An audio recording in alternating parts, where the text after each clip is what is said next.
పవిత్రాత్మస్వరూపులకు ప్రియాత్మ బంధువులారా, శ్రీ ఉపనిషద్ భాష్యము ఈశావాస్యోపనిషత్తు. మానవునికి ముఖ్య లక్ష్యము ఎక్కడి నుంచి మనం వచ్చితమో మరలా ఆ విషయంలో తెలుసుకోవడమే ముఖ్యమైనటువంటి లక్ష్యం. కనుక అటువంటి స్థితిని తెలియజేయడానికి ప్రస్థానత్రయము అన్నటువంటి ముఖ్యమైనటువంటి మూల గ్రంథం. ప్రస్థానము అంటే ఎక్కడి నుంచి అయితే మనం వచ్చినామో మరలా అటువంటి స్థానానికి మనం వెళ్ళడమే ముఖ్యం. యద్గత్వా ననివర్తంతే తద్ధామ పరమం మమ అని భగవంతుని యొక్క వాక్యం. అటువంటి ప్రస్థానత్రయం అనగా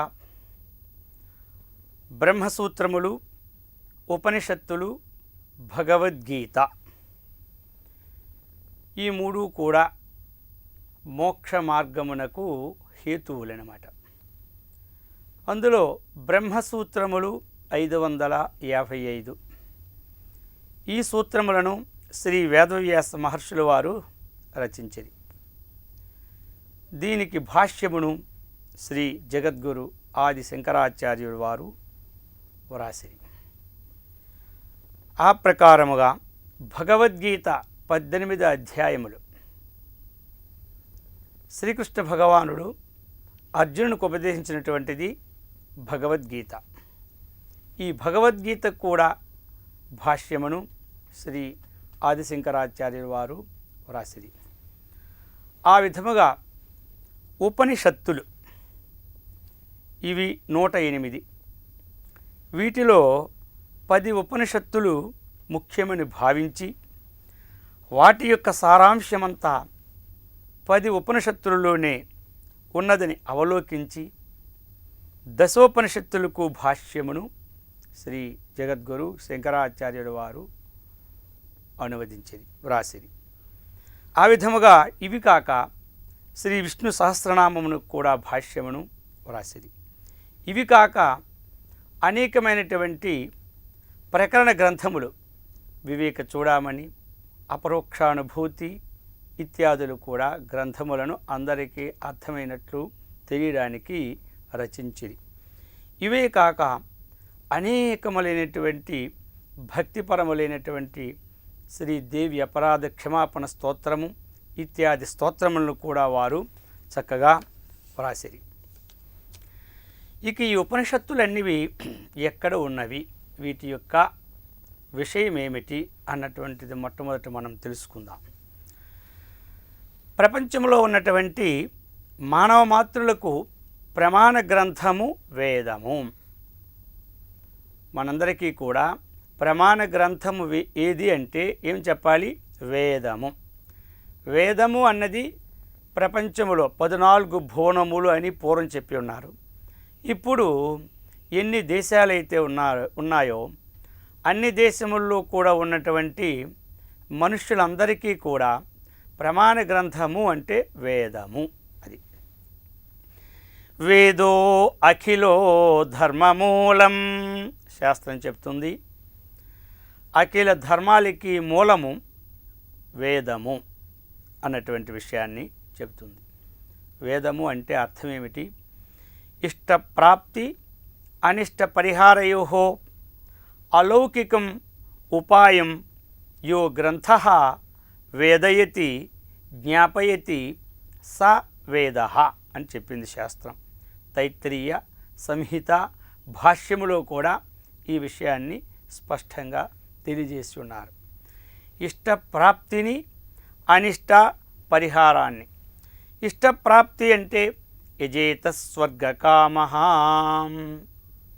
మనకి ఈ జన్మలో జీవిస్తూ ఇక వచ్చే జన్మలో కూడా ఈ శరీరం విడిచిపెట్టిన తరువాత ఒక స్వర్గము ఉన్నది, దేవలోకం ఉన్నది, ఇంద్రలోకం ఉన్నది, బ్రహ్మలోకం ఉన్నది, చంద్రలోకం ఉన్నది ఇత్యాదులు మనకి స్మృతులన్నీ కూడా తెలుపుచున్నాయి. అయితే వాటిని పొందే ఉపాయము ఇష్టప్రాప్తి, మానవ లోకమున కన్నా అచ్చట అనేకమైనటువంటి సుఖశాంతులు కలుగుచుండును అని వ్రాసి ఉన్నారు. కనుక అటువంటి ఇష్టప్రాప్తిని పొందుటకు ఉపాయం ఏమిటి అంటే ఈ యొక్క వేదములో చెప్పినటువంటి కర్మను చక్కగా ఆచరించినట్లయితే ఆ స్థితిని పొందుదామన్నమాట. ఇష్టప్రాప్తి. ఇక ఈ జన్మలో కొంతమందికి పుత్రులు లేకపోవచ్చు, పుత్రులు కావాలని ఇష్టం వారికి ఉండొచ్చు. అప్పుడు పుత్ర కామేష్టి యాగం ఎప్పుడైతే జరుపుతామో అటువంటిది పుత్రప్రాప్తి. వర్షం లేకపోవచ్చు, వర్షం ఇష్టం అందరికీ, అప్పుడు కార్షిణీ యాగం చేస్తే వర్షము వస్తూ ఉంది. ఈ ప్రకారముగా అనేక విధములైనటువంటి ఉపాయములను వేదం మనకు చెప్పినది.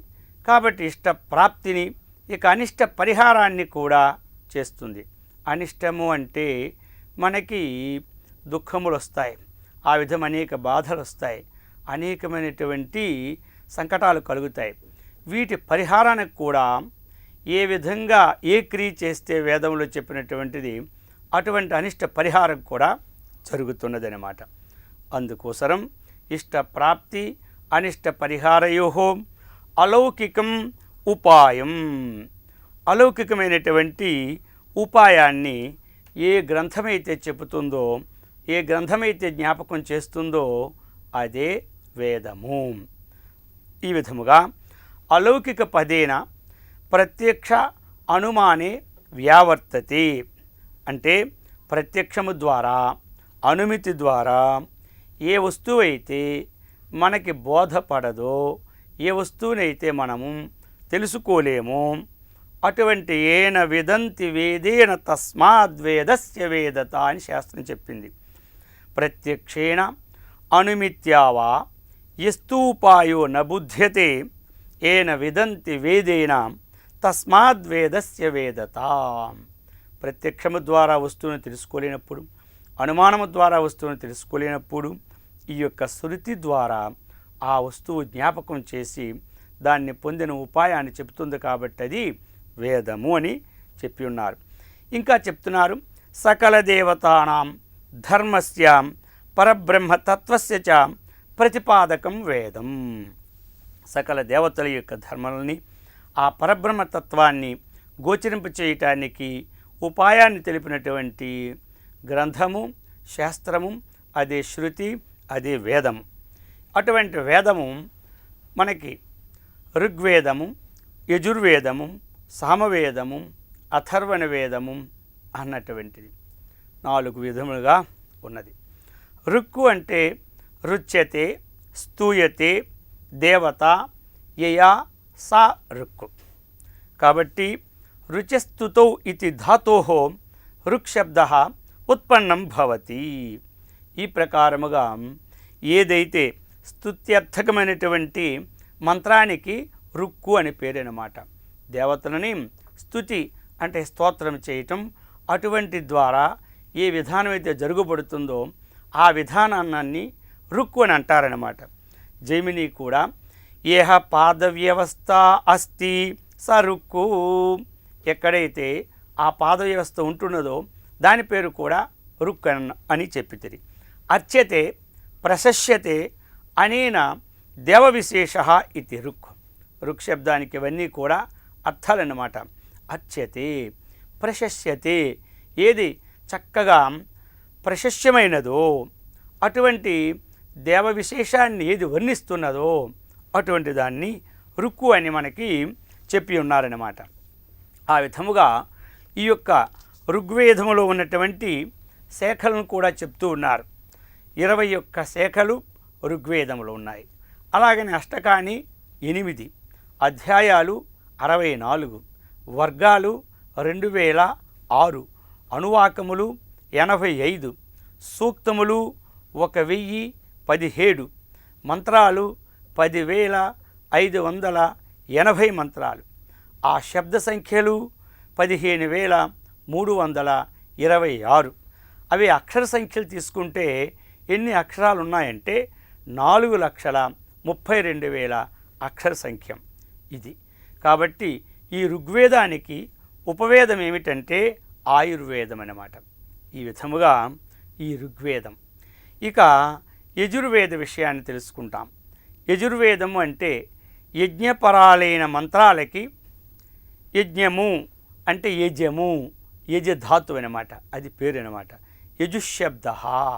యజుశబ్దానికి అర్థం ఏమిటంటే దేవపూజ, సంగతి, కరణ, దానాదీనాం. ఇది యజుర్వేదములో దేవపూజ, దేవతల్ని అర్చించుట అన్నమాట.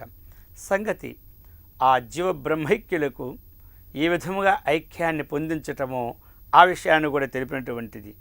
ఈ విధముగా యజుర్వేదే మంత్రాః నీతాక్షరాः అవసానాదికాः పాదబద్ధాः ఛందస్సమానాः భవంతి, కేచన గద్యాత్మకాः భవంతి.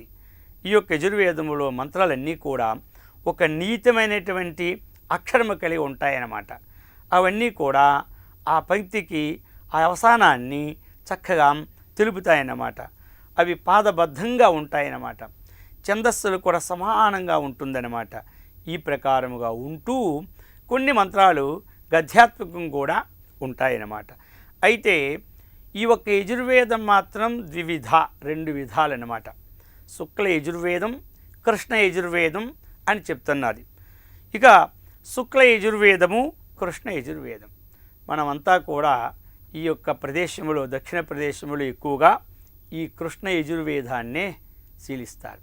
ఉత్తరాది ప్రదేశాల్లో శుక్ల యజుర్వేదాన్ని వారు తీసుకుంటారు.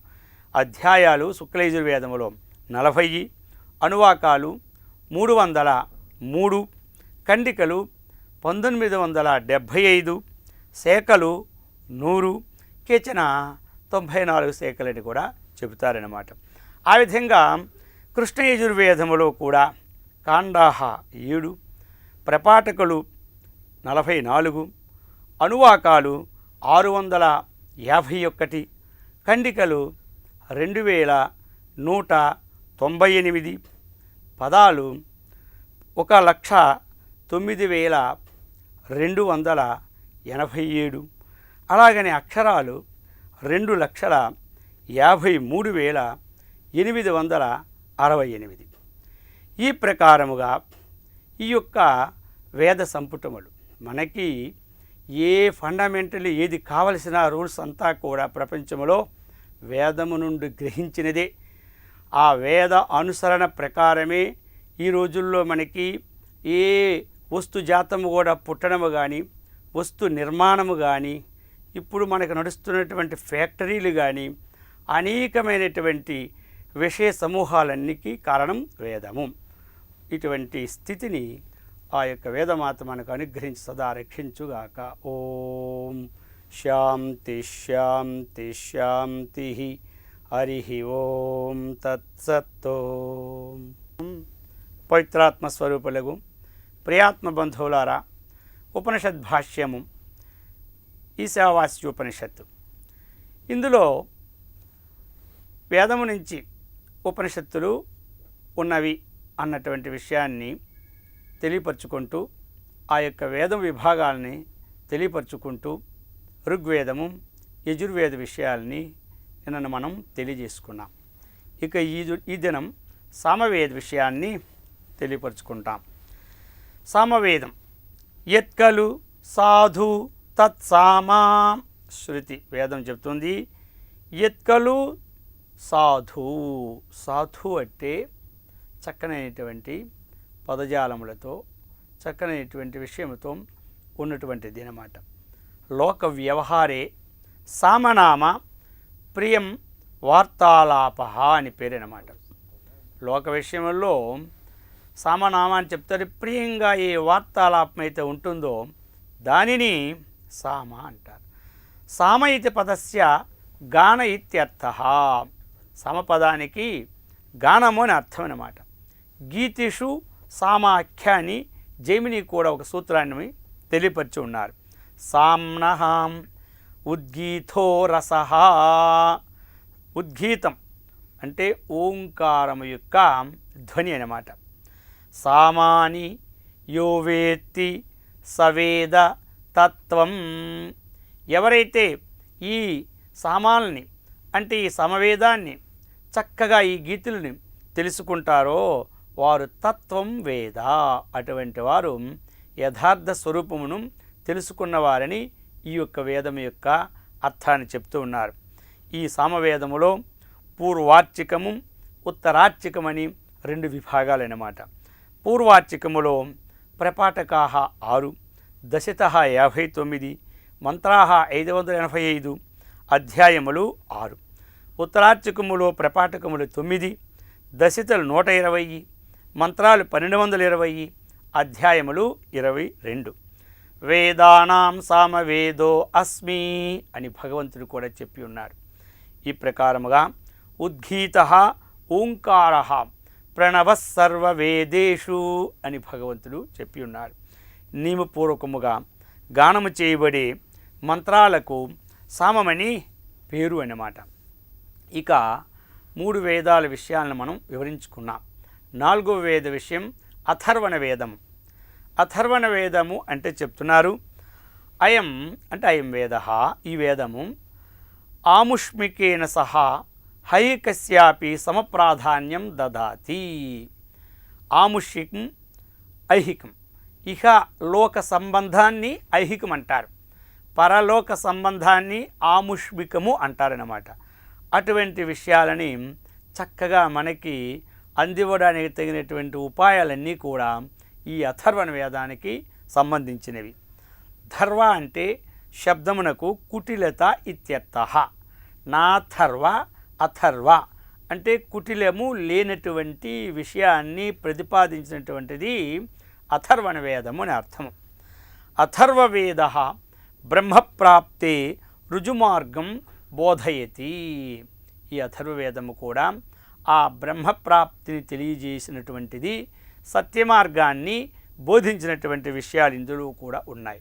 ఇంకను శాంతి పౌష్టిక క్రియాణం మూలం అయం వేద. ఇంకా ఇందులో విషయాలను చెప్తున్నారు. శాంతి కర్మలను, పౌష్టిక కర్మలను, క్రియలను ఇవన్నీ కూడా చక్కగా తెలుపుతున్నటువంటి విషయాలు కూడా ఈ వేదంలో ఉన్నవి.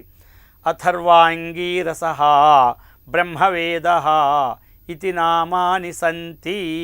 ఈ వేదానికి అథర్వ అంగీరస అని పేరున్నది, బ్రహ్మవేదమని కూడా పేరు ఉన్నది.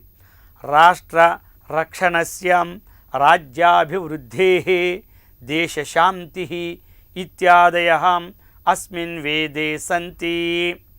ఈ వేదములో దేశశాంతి తగినటువంటి విషయాలన్నమాట. రాష్ట్ర రక్షణ, రాష్ట్రాన్ని ఆ యొక్క రాజు ఏ విధంగా రక్షణ చేయాలో అటువంటి విషయాలని, రాజ్యాన్ని ఏ విధంగా అభివృద్ధి చేయాలో అటువంటి విషయాలన్నీ కూడా ఈ యొక్క అథర్వణ వేదములో చక్కగా ఉన్నవి. అథర్వణ వేదే ఖాండాహ 20, సూక్తాలు 732, మంత్రాలు 5987 మంత్రాలు ఇందులో ఉన్నవి. పతంజలి మహాభాష్టే నవధ అథర్వణో వేద అన్నారు. పతంజలి మహర్షి కూడా ఆ యొక్క మహాభాష్యంలో నవధ అథర్వణో వేద అంటే అథర్వణ వేదానికి సంబంధించిన శాఖలు 9 అని ఈ యొక్క పతంజలి మహర్షి భాష్యంలో కూడా తెలియపరుచున్నారు. గోపద బ్రాహ్మణం ప్రస్తుతం వర్తమానే అథర్వవేదస్య ఆరణ్యక వాంగ్మయం న లభ్యతే. ఇటువంటి అందులో ఈ ఆరణ్యకం మాత్రం న లభ్యతే. ఇక వేద విషయాల్ని తెలుసుకుంటూ దానికి సంబంధ విషయాల్ని ప్రస్తావన.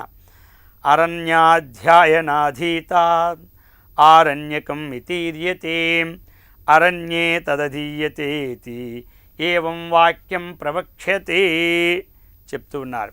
అరణ్యాత్తు అధీయత ఇవన్నీ కూడా ఆరణ్యకం అని చెప్పి ఉన్నారు.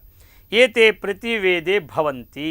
ఈ 4 వేదాల్లో కూడా విషయాలన్నీ ఉన్నాయి. ఇప్పుడు చెప్పబోయే విషయాలు 4 వేదాల్లోనూ కూడా ఉంటాయన్నమాట. ఏతేషా మధ్యే మంత్రభాగాన్ సంహితాః. సంహితలు, ఆరణ్యకములు, బ్రాహ్మణములని వేదాల్లో చెబుతారు. సంహితలంటే ఏమిటి అన్నటువంటి విషయాన్ని వ్యక్తపరుస్తున్నారు. మంత్రభాగములు ఏవైతే ఉన్నాయో వీటన్నిటికీ కూడా సంహితలు అని పేరనమాట. ఇది కథ్యంతే అని ఈ విధంగా చెబుదురు. తాన్ మంత్రభాగాన్, ఆ మంత్రభాగాలను వ్యాఖ్యానం ఏ కుర్వంతి, ఎవరు వ్యాఖ్యానం చేస్తూ ఉన్నారో తేషాం నామ బ్రాహ్మణం, మంత్ర బ్రాహ్మణం.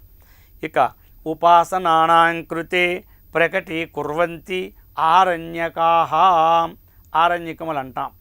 ఆరణ్యకం అంటే ఏమిటంటే ఉపాసనా విధానాన్ని చక్కగా బోధించినటువంటి ఏ అయితే శ్లోకాలు విధానాలు అవన్నీ ఉన్నాయో వాటిని ఆరణ్యకములు అంటారన్నమాట. ఆరణ్యకానాం అంతిమ భాగే యా విద్యమానాః సంతి తాసాం నామ ఉపనిషదః. అది ఆరణ్యకానాం అంతిమ భాగే అంటే ఋగ్వేదములో ఉంటాయి ఈ మూడు. బ్రాహ్మణము ఉంటుంది, ఆ విధముగా సంహిత ఉంటుంది, ఆరణ్యకం ఉంటుంది. ఈ ప్రకారం యజుర్వేదములో కూడా సంహిత, బ్రాహ్మణము, ఆరణ్యకం. ఆ ప్రకారముగా ఈ యొక్క సామవేదములో కూడా ఈ మూడు ఉంటాయి, అథర్వణ వేదములో కూడా మూడు ఉంటాయి. అయితే ఈ మూడింటిలో మూడవదియగు ఆరణ్యకానాం అంతిమ భాగే, వాటి యొక్క అంతిమ భాగములో ఏవైతే ఉంటున్నావో వాటి పేరే ఉపనిషత్తులు. అది ఈ ఉపనిషత్తులు ఎక్కడి నుంచి ఎలా ఉన్నాయి, ఏ విధంగా ఉన్నాయి అన్నటువంటి విషయాన్ని ఇప్పుడు మనం వివరించుకోబోతున్నామన్నమాట. అందుకని ప్రతి ఒక్క వేదములో ఆ యొక్క ఆరణ్యకముల యొక్క అంతిమ భాగములో ఉన్నటువంటి విషయాలే ఉపనిషత్తులు. ఇప్పుడు చెప్తున్నారు సంహిత దేనితో సమానము, బ్రాహ్మణము దేనితో సమానము, ఆరణ్యకము దేనితో సమానము, ఉపనిషత్తులు దేనితో సమానము. లోకములో ఒక ఉదాహరణ తీసుకొని ఈ నాలుగింటిని దాని యందు అన్వయం చేయుచున్నారన్నమాట. సంహిత అంటే ఒక వృక్షంతో సమానమన్నమాట. ఉదాహరణకి ఒక మామిడి వృక్షం తీసుకోండి, ఆ వృక్షంతో సమానం సంహిత. ఇక బ్రాహ్మణములు అంటే ఆ వృక్షానికి పుష్పించిన పుష్పములతో సమానమన్నమాట. ఇక ఆరణ్యకము అంటే ఆ పక్వము కానీ పండ్లు అంటే కాయలతో సమానమన్నమాట. ఇక ఉపనిషత్తులు అంటే ఏమిటి, పండిన పండ్లతో సమానం. అది చూడండి, కాయకిన్ని పండుకి ఎంత డిఫరెన్స్ ఉంటుంది, ఆ యొక్క చెట్టుకిన్ని పుష్పానికి ఎంత డిఫరెన్స్ ఉంటుంది. ఆ పుష్పములు పుష్పించి పిందిలిగా మారి కాయలుగా మారి పండిన పండ్లు మనకి ఎంత ఆనందాన్ని ఇస్తాయి. కాయ ఎప్పుడైనా అంత ఆనందాన్ని ఇస్తుందా? ఇవ్వదు. ఆ విధముగా ఉపనిషత్తులు పండిన పండ్లతో సమానమన్నమాట. ఈ విధముగా తృప్తిని, ఆనందాన్ని, చక్కనైనటువంటి స్థానాన్ని పొందింపచేసినటువంటివే ఉపనిషత్తులు. వేదమునకు నిగమము, శృతి, ఆమ్నాయము అని పేర్లు కూడా ఉన్నాయి. ఈ పేర్లు ఏ సందర్భంలో వాటికి ఉత్పత్తి అయినవి అన్న విషయాన్ని తెలుసుకుందాం. అనాది కాలము నుండి వస్తున్నటువంటి నిర్ధారితమైనటువంటి మూల గ్రంథానికి నిగమము అని పేరన్నమాట. అర్థం మూడింటికి ఒకటే అయినా వాటి యొక్క వస్తు ఉత్పత్తిని బట్టి పేరు మారినది. ఆ విధముగా రెండు గురువు నుండి శిష్యుడు వినే దివ్యవాణిని శృతి అంటారన్నమాట.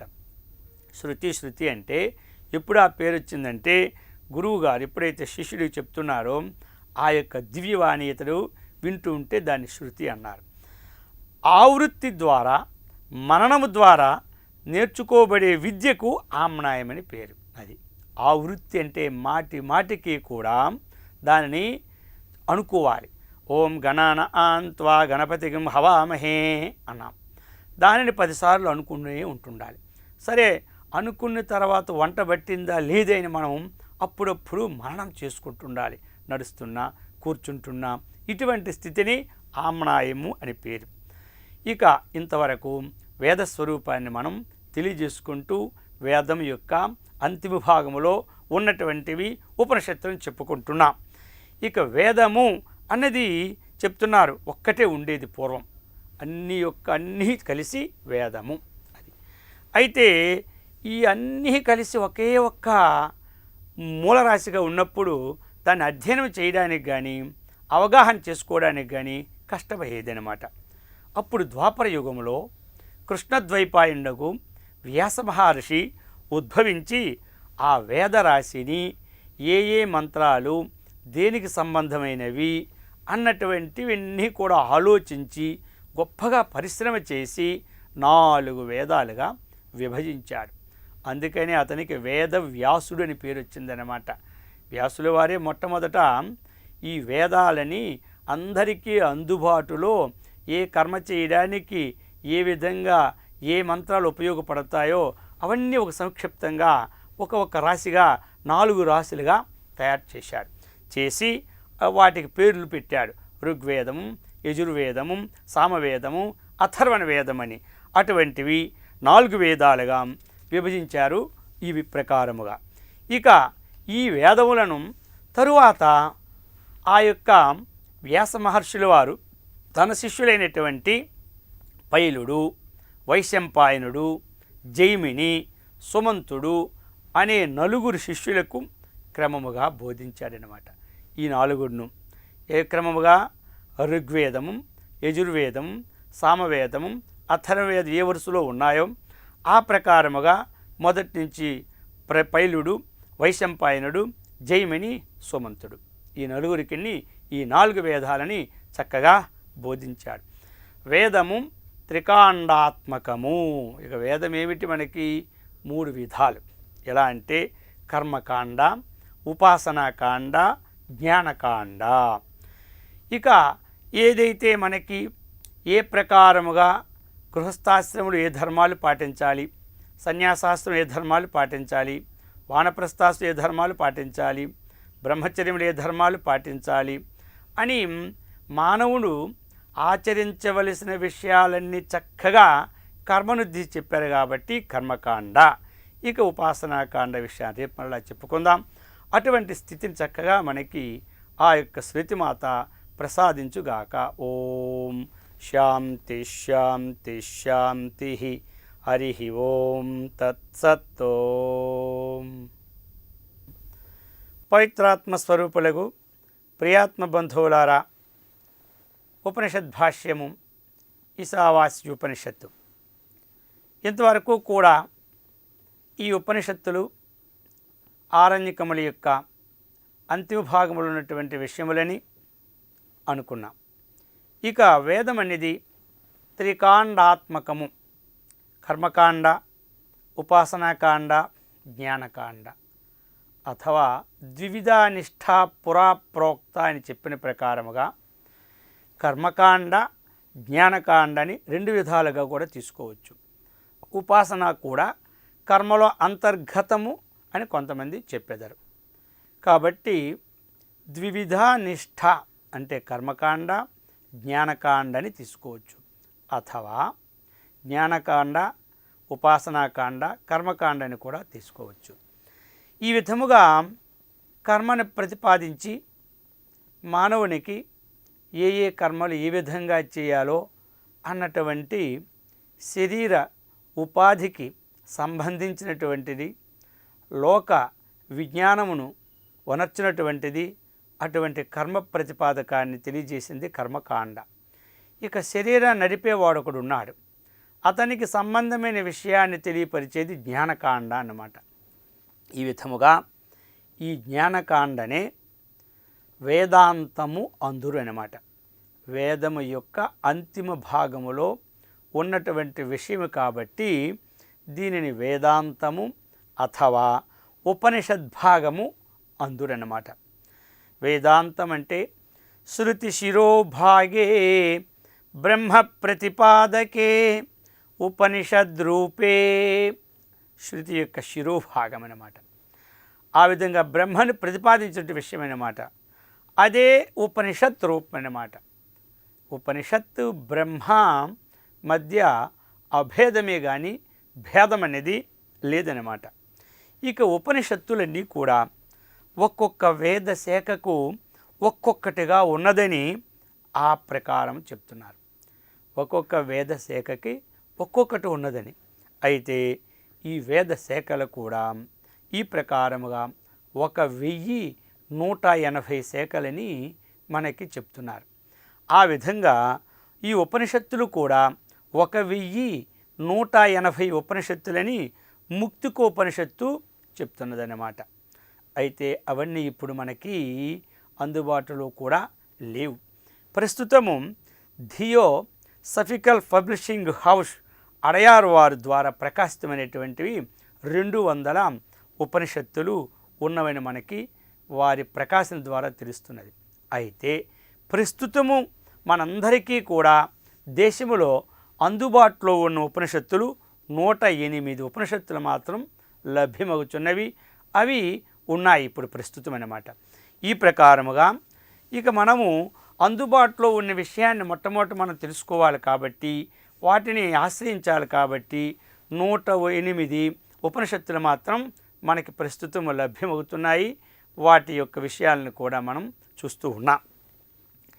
అయితే ఈ ఉపనిషత్తులు ఈ 108 ఏ వేదములో ఎన్ని ఉపనిషత్తులు అనేది మనకి తెలుసుకోవాలి. మనం ఋగ్వేదములో 10 ఉపనిషత్తులు, యజుర్వేదం అంటే శుక్ల యజుర్వేదములో 19, కృష్ణ యజుర్వేదములో 32, సామవేదములో 16 ఉపనిషత్తులు, అథర్వణ వేదంలో 31 ఉపనిషత్తు. ఈ మొత్తము కలిసి 108 ఉపనిషత్తులు అన్నమాట. అయితే ఈ 108 ఉపనిషత్తుల్లోనూ చక్కగా జగద్గురు ఆదిశంకరాచార్యుల వారు బాగుగా చూసి అవగాహన చేసుకున్నారు.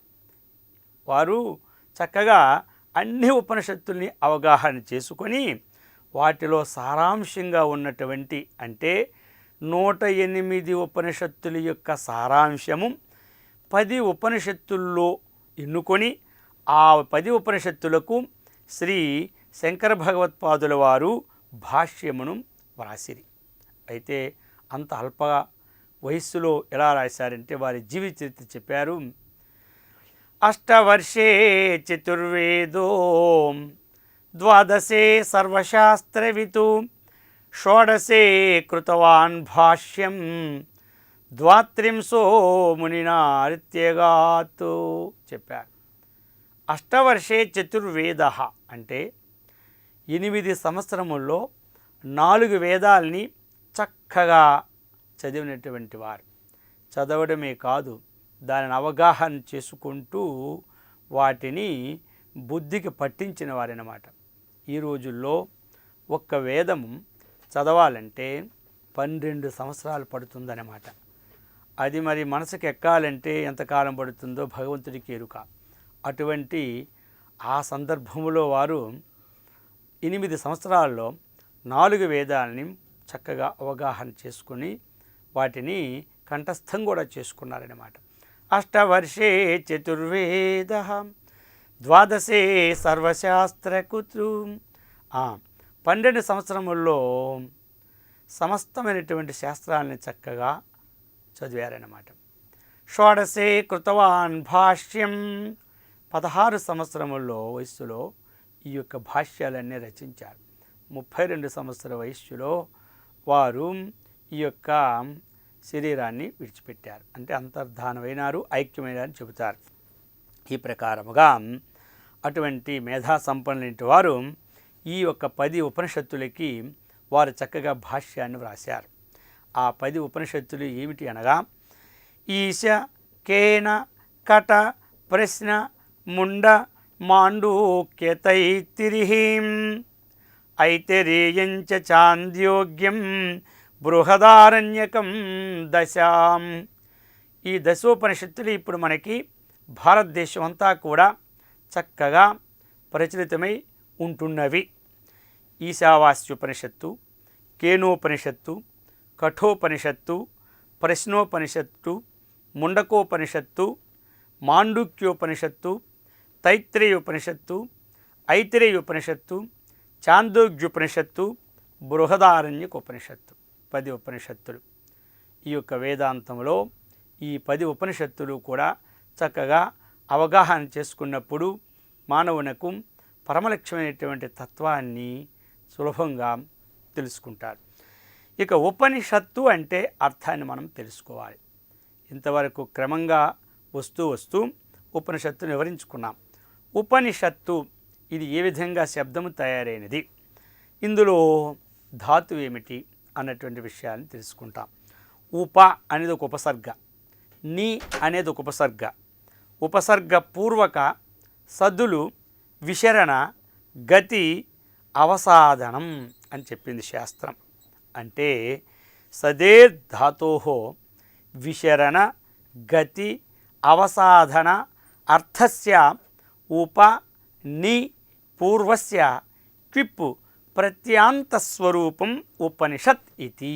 అది ఉపనిషత్ ఏ విధంగా మనకి శబ్దం ఉత్పన్నమైందో చెప్తున్నారు. ఇందులో ఉప అనే ఒక ఉపసర్గం ఉంది, ఇక ని అనే ఉపసర్గం ఉన్నది. ఈ రెండు ఉపసర్గలతో కూడి ఆ ధాతువు సదురు ధాతు. ఆ సదురు ధాతువుకి మూడు అర్థాలు. ఒకటి విశరణ, రెండు గతి, మూడు అవసాధనం అన్నమాట. ఈ మూడు అర్థాలతో కూడినటువంటిది.